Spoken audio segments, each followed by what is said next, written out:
So I got to do some work on my dryer that is in my RV. A lot of these dryers are in a lot of these RVs.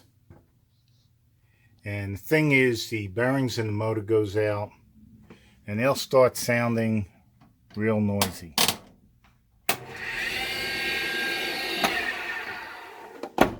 You can hear that.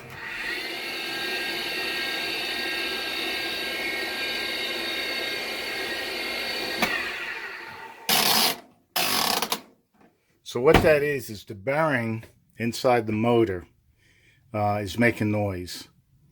It's the belt ties to the drum inside the dryer, and it actually echoes the noise. I replaced the motor last year. It was quiet, you couldn't hear it, and it lasted 1 year. So I looked on the internet, and some guy was talking about just swapping out the bearings.